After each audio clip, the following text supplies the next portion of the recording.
What's good with the YouTube? With Convicts Perspective, it's your boy Big Flocko sliding on through, smashing and dashing with what? Little bit of energy, man. Let's get it cracking, people, man. I'm coming through, man, with a little bit of something for y'all. So check this out, man. We're gonna get straight to it. My first experience in going to prison, man. As you guys have already known from numerous videos that we discussed everything from, Corcoran Shoe to San Quentin 6 Yard to DVI to street regiments to street functions. I told a little bit about my story out there gang banging as a youngster. Yes, I was one of those youngsters that kept that banger tucked at all times, cocked back, ready to let go and bust. That's just who I was. I was always with the business, which led me into catching a prison case, okay, at the young age of 18 years old. Okay, so the county jail was a little bit different in that time era. You didn't have a bunch of like HHPs, YPPs, new NA clearance processes. You came in, you said you were a homeboy, you told them who you were, and you showed your paperwork. That was it. I mean, there was homeboys that were staying up all night. Homeboys were indulging in dope, all kinds of different things when I first hit the county jail. It was a whole different animal. It was a free for fall. If you were weak link in there, you were going to be taken advantage of. The homeboys wouldn't even ride for you. That's just how it was. So you had to show that you had quota in there, man.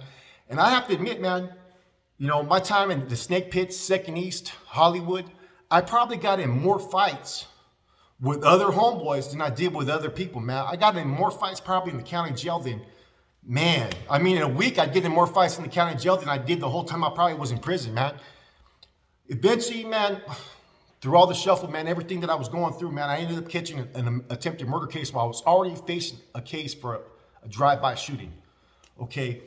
Those charges, they tried to keep on investigating. They kept trying to send investigators to talk to me to admit this and that, man, and I kept on just saying, you know what, I have nothing to say. Charges were dropped as far as the allegations. They never had anything to file against me because the dude that was claiming I did this to him did not want his name on paperwork, but he had a working relationship with the correctional officers at that time that they even told me, yeah, he's told us this was you, but he doesn't want to be on paperwork. They tried to send everything at me. They tried to send even the, what do you call that? The free staff. One of the free staff knew me. They tried to have them come up to my door and tell me to, it was comical, everything that they tried, man. But in any event, man, in the process of all that happening, man, I ended up getting jumped, beat up by the correctional officers, man. Pretty bad. I was a little kid, man. They basically hogtied me. I've talked about this before. They put the shackles at my waist and they ran it through the back of me, through the front of me and up me. And they did everything that they weren't supposed to do. And it was all as a torture procedure, man. They looked at me as some little punk ass 18-year-old kid, man, who was giving them lip and telling them basically to go F themselves, man. That's just how it was back then, man. So I ended up going there, man. And I know this is a story about going to prison for the first time, but I want you guys to understand where my mind was set at that time, okay? I ended up going to 6B, okay? At that time in the county jail, the only people that were really being kept away because of gang affiliations were all the NF members that were in on that death row case, like Silencio, Spanquillo, Huevo, all those cats. They were down in the dungeons in the old jail at that time, man. They would literally shut down the courthouse just to take those guys to court. They had special plexiglass and all kinds of crazy stuff, man, just to move those individuals. They completely isolated them from the rest of the population, okay? The validation process wasn't being put into effect in Santa Clara County Jail at that time. Years later, when I went there, just because of your validation process in CDC, they were putting us on the 4th floor or elsewhere. So at that time, I go to 6B.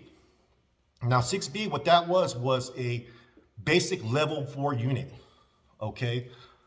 It was the next stage below going to the ADSEC. So I was around some righteous individuals, man, some firm believers, man.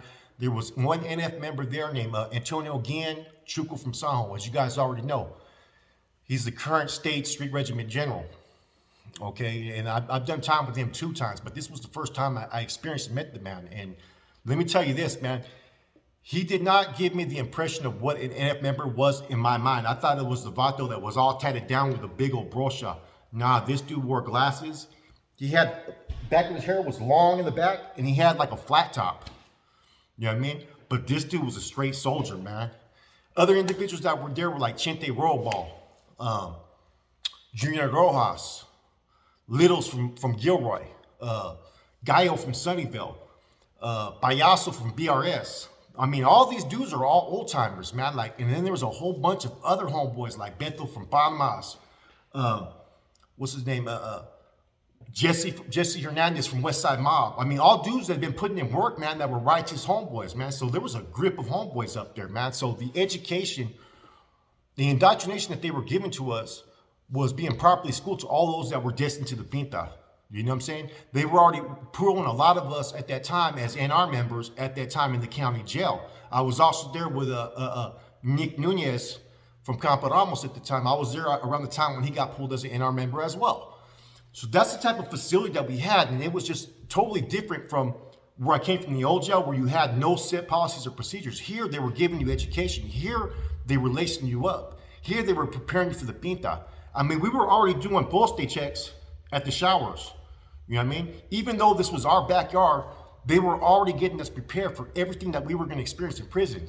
We were already doing off the tier reports. We were already doing, you know what I'm saying? Everything that you could think of as far as in how a household functions, in a clearance process, household policies, they were all doing this stuff. It was functioning on a higher level than the reception side when I got to Quinmas.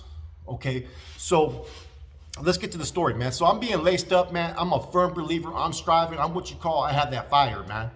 You know what I'm saying? I wanted to go to the Pinta at that time. You know what I mean? I liked the recognition of what people looked at people. You know what I mean? It was just a whole different mindset. I was, you know what I mean, blind to the realities of what the streets was about. But this was my truth, my story at the time, man. I already was in the process, man. I want to be a Familiano one day. Those were the goals that I already had. So I was already pushing and pulling and striving, man, and taking all the educational attainments that I could acquire from all these righteous individuals that when I got to San Quentin, man, I was up on game. Now, some people talk, man, are you scared? Are you nervous? I don't think, to be honest with you, I wasn't really scared or nervous, man, because the environment, how things were functioning where I was at, man, I mean, there was a lot of other homeboys that were there as well. I keep on forgetting, like Midget was there from West Side, from East Side Hoods. Big John from 12th Street, a lot of good homeboys that were there, man. Fucking Black Jerry Chavez, his older dad, man. All these cats, man, were all there on the 6th floor, man. And so to hear the story and get the clecha, I was not nervous, bro. I was ready. You know what I'm saying? I was like, man, I'm gonna end up in the hole when I get there, which ended up happening eventually. So they take you down when you're going to San Quentin, man.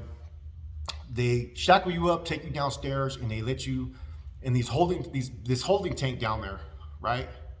And they have you down there, like I say, man, like literally like 12 o'clock, and you're not leaving till like 7, man. So it's a bunch of, at that time, man, it was a bunch of people that were just going old time convicts and stuff, man, that were there, man. A few homeboys, man, a few Africanos, and then a few Woods, man. It was just a, you know, different environment. So I'm just monitoring who's with me. And for some reason, I didn't go with any homeboys at that time, you know, which is very rare. So I was told by, I think it was Junior Rojas or Gangster that told me, hey, when you get to Quentin, ask for Frank Nitti. He works in R&R. So that's what I did when I got there. You get off the bus, man. At the time, they seen all my tattoos and everything, man. They had already identified me as a Northern Hispanic.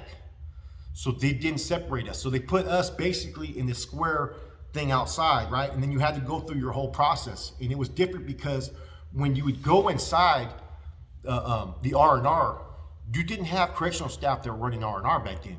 You had old-time convicts doing the typing and everything to see where they're going to house you, doing the picture, taking your picture and all that stuff. So I went through all that process real fast, right? Seeing Frank Nitti, he was an old-timer, man, was able to get in his ear. You know what I mean? Hey, bro, woo, told me to get at you. So it's, I'll take care of you. So I go outside, man, my first experience in San Quentin, right? And there's this other people from all over the place. There's a homeboy I met from out there in Clear Lake, which I never even knew they had homeboys back then. So I'm meeting homeboys from different areas that have been to the joint. We're plugged in, we're communicating. I'm just getting a feel for everything. Now, out of the peak of my eye, the first fight I see in prison happens to the left. Some J-Cat black dude just takes off on some older white dude. You know what I mean? It was comical because you could tell that the dude was just, man, he was one of those ones from Badger section, man. Straight triple CMS EOP, man. Takes off on a boom, man. You know what I mean? I was like, oh shit, man, this shit getting real. Prison's already cracking off, man. So I'm posted up there, man, and I think the first day, man, they give you this is when they give you the orange jackets and everything, the whole suit. I forgot how we used to have it, but I remember they used to give us jackets as well when we were there, right? But I think I got a seagull, man. Everybody knows about San Quentin seagulls, man. I got shitted on by a seagull my first fucking day, and I'm like, man, welcome to San Quentin, man. What's gonna happen next? So I get to the first tier, and I'm like, okay, I'm there. I tap in. He tells me where Chente is, so I tap in with Chente Rollerball. He had left about 2 weeks before me, and for a minute, when Chuku got rolled up to the 4th floor, Chente pretty much had the Yavis to 6B for a minute. And he was just a northerner, but he was a well-respected northerner. This is the same Chente that Boxer talks about in his book, that they were in Susanville, and they kept on going out to the yard getting off. Chente was a solid dude, very humble, very respectful, man. So I tap in with him, man, hey, I'm here. All right, well, what time do we shower? Oh, we shower today if you want. You know what I mean? They're not showering. He goes, I bird bath. And I didn't know why. All right, so before dinner, this is my first experience in San Quentin as a youngster, man. You know what I mean? And this was an eye-opener, man. And this is the reality of how it was back then. So I get ready, man. I get my ropa, I get everything I need, man. I get a fish kit because I'm already known by these people in the county jail. And I'm going down there as a youngster to go to the showers, right? I hit the corner and I come around to hit the showers. The first thing I see is one of those dudes with the wrong equipment in the shower with these hanging down in a G-string. And I'm like, oh my God damn. I mean, I've heard about this stuff that was going on in prison, that they had these chirulos. But here was my first experience in prison, man. After that, I never showered again in San Quentin. Never, until I got to ASIG. That was the biggest eye-opener I ever seen. And it was a bicep one, and I guess they called it Amanda. I think his real name was Armando, probably, you know what I mean? But it was just the first experience, man. And it was actually, he or she, whatever the hell you want to call it, was actually a damn tier runner, man. So that was the first day all this stuff happened in San Quentin, man. And I'm like, what the hell's gonna happen next, man? You know what I mean? What am I gonna experience next? You know, first day, man, a fight, right? A seagull shits on me. And I see my first ever chirujo half naked in the shower, man, with a bunch of biceps over there just looking at it like this, all happy and shit. I'm like, oh man, this is what prison's about, man. I guess I'm gonna have to man up and just, you know what I mean? See what's gonna happen next. So I go through all the different experience, the food and all that, man. And, you know, I started to learn the different things, wait for the homeboys and go. Then, you know what I mean? I got plugged in with some boots right away. And I just seen a lot of different favoritism and stuff that was going on, man. And, you know, I was told to keep on striving. When I got there, let them know who you were. And so when I got there, man, I was in West Block maybe for about 9 days, and I got moved to Alpine. And so I went to the store when I was in West Block on Fish Draw. It all happened perfectly. I played everything right. Went to Tienda, had tobacco, I had the coffee, I had everything. So when I got to Alpine section, man, I get sold up on 4th tier. I was selling frajos, and I was making hella money. You know what I'm saying? Because nobody had nothing. You know what I'm saying? So I was just selling. I was getting my hustle on, man, making my money to where next thing you know, someone comes to my cell and they said that the homie Spokil, who I don't even know yet, and they're talking about Paul Saucedo, Spokil from Salinas, said, do you have any tobacco? And there was another homeboy there that I knew that was holding the chain of command positions. They were basically both working together. And so, man, he goes, no, I'm not going to charge him. I go, boom, I gave him a fat ass bundle. You know what I'm saying? So I think that was a test to see if I was going to be, you know, an individualist, if I was going to be a greedy vato. But anybody that knows me, man, I embraced all the homeboys. Everybody was getting tobacco. Because I think me, like, I'm one of those ones, man, I'm going to go full draw and I'm going to stock up on everything I need. And tobacco was a necessity at that time. So as we're there, we're striving. You know what I mean? I'm learning. I start working with Spokil, man, because he took a liking for me, man. I told him I wanted my higher education that I was supposed to continue to pursue. And so they were supposed to have someone start working with me that was there. But he put me in a tier security position there at that time, you know what I mean? And at that time, we were basically just doing the basics. We weren't doing HHPs, they were mainly verbally. We were basically giving you we wanted your 5W information and your paperwork. And then once all that was screened, your name would get filtered to the back. We'd run a process through whatever was, anybody knew anything, it was gonna come out, it was all gonna come out, man. So now I'm there maybe about a month. And you gotta remember, I mean, I've been schooled to get off, be ready to put in some work, man, be a savage. And I'm not taking the, how do you say it? The safety of San Quentin lightly. Because San Quentin for us was a backyard. I'm striving, I'm ready to go stab someone, I'm ready to get off, I'm ready for whatever's gonna happen. And I remember there was, Spokil was running it, Another individual, Gary from Salinas, he was a bro, he was there. And then Weddle was there as well, another bro from San Jose at that time. So there was an issue that happened in Alpine section with the Native Americans at that time. An older homeboy got put in the cell with one, okay, which was not uncommon. We would get celled up with bisons at the time. I had a couple bison cellies. I've talked about it. I had a cellie that was actually part of that organization BB at the time, Border Brother. Not the Border Brothers from Oakland, but the Border Brothers that was a prison gang. I actually had a cellie at one time. So they would sell us up with others. They would sell us up with bisons. They would sell us up with anybody that they felt we were compatible with. And so they put this old man in the cell with a Native American. The Native American dude told him, you need to get out the cell. He ended up taking off on the old man in the cell. Now, the old man's name, I want to say, was Bobby Lucha. I want to say he was from San Fran or San Ho. But this is where my first experience with prison politics took place. So in prison, you never put hands on another group, ever. That's a fucking straight green light for us to kick off a war. You got to go through diplomatic relationships. There's been times to where, you know what I mean, where we've got into it personally with maybe a Southsider or with a Gabacho or whatever it may be, and we could set it up to where we go up in the cell or go somewhere and we chunk them in the back. I mean, that used to happen in prison back in the days if you had a personal issue and you didn't want this to escalate into a war situation.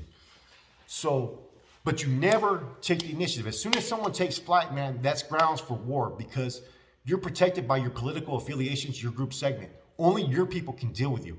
If anybody decides to take action against another group, that's where politics come into play. So Spooky and all them and all these other cats, they decided to tell the natives, like, look, we got no issues with you, but we can't accept this. You guys need to deal with that dude, right? If not, we're going to deal with him and you. So apparently they were like, we're not going to do nothing about it.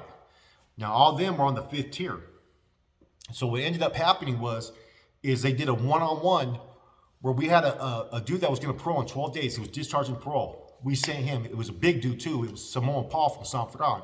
Took flight. Bam, bam, bam. Took flight on the dude that had took off from the homeboy in the cell, right? So everything gets done. They get separated. He goes to the hole.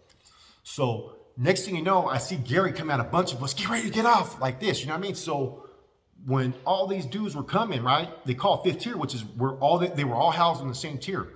Me, Persian from 12th Street,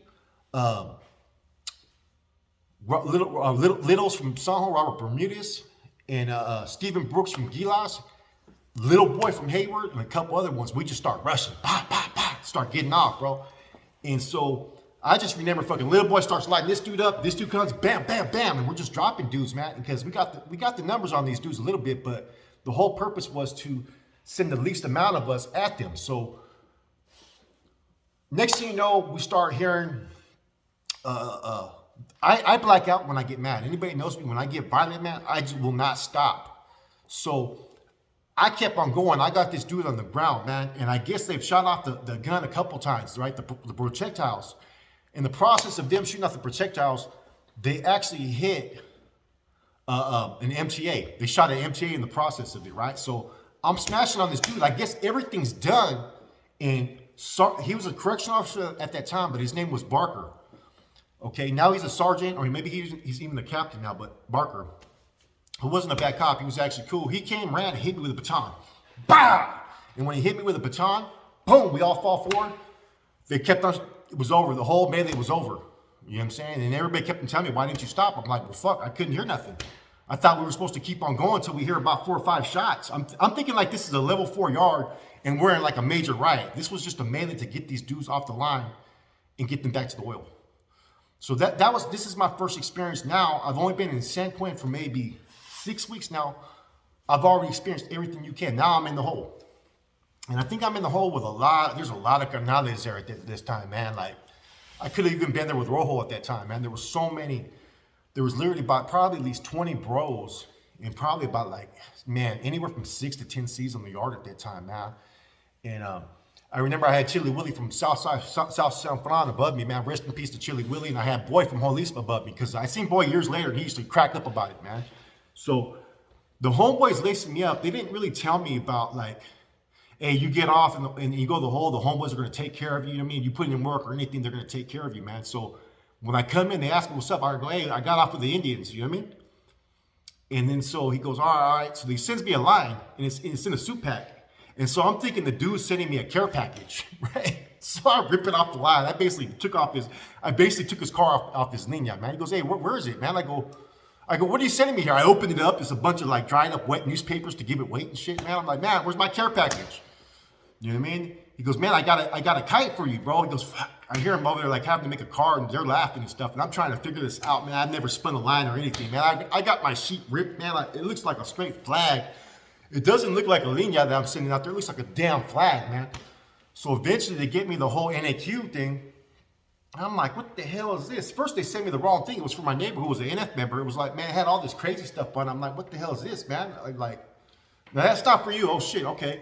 So they gave me the NAQ process, and my hands busted. I think I had like boxer sprain at that time, bro. So I had to, fill out my report, and I told them my hand's broken. I can't do too much, but this is where I'm at. This is my paperwork. This is who I am. You know what I mean? So next thing you know, I go to ICC. They ask us, they tell us to request the integrated yard. They want the homeboys in that yard. So I go over there. I request the integrated yard. They said, we can't put you out there. We're putting the enemies that you got off with on that yard.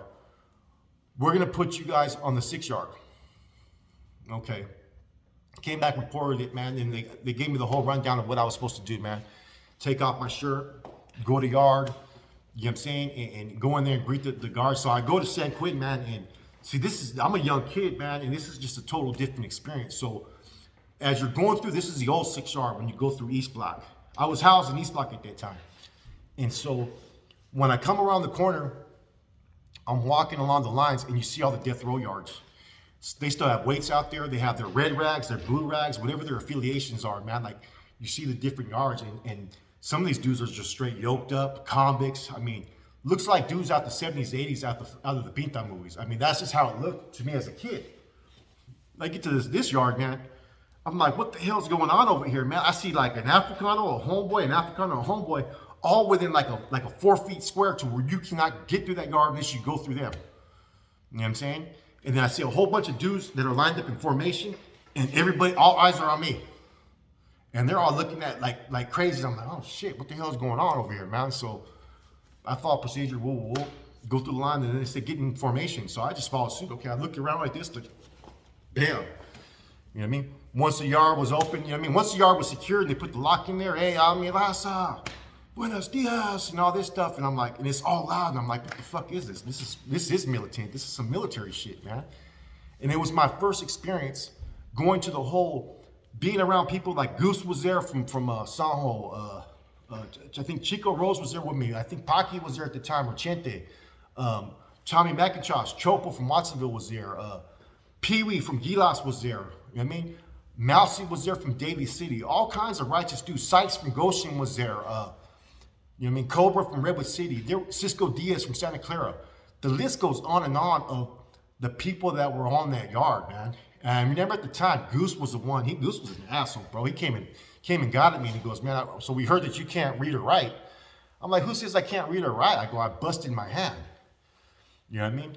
But finally, I got used to the program. I didn't even want to leave there.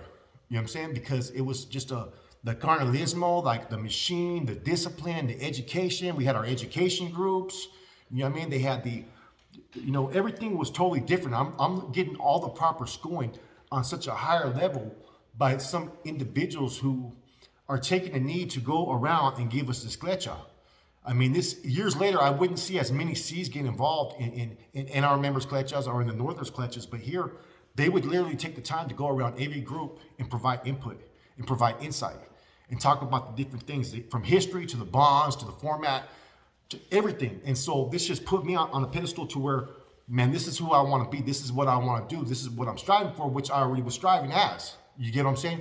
I wanted to go even to a higher level. I wanted to emulate what these were doing, but I felt like, man, I'm going to try to do it 10 times better. I'm going to keep on pushing and striving.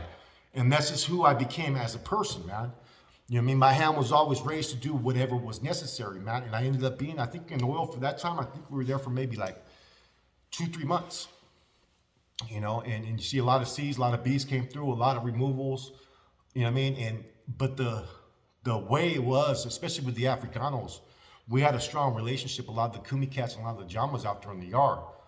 You know what I mean? The homeboys that were out there, I'll say this now to this day. The bros that were out there on this yard, these new wave of carnales that are being recruited in the state couldn't even been bros back then. That's how disciplined, that's how strict and how rigorous it was there, man.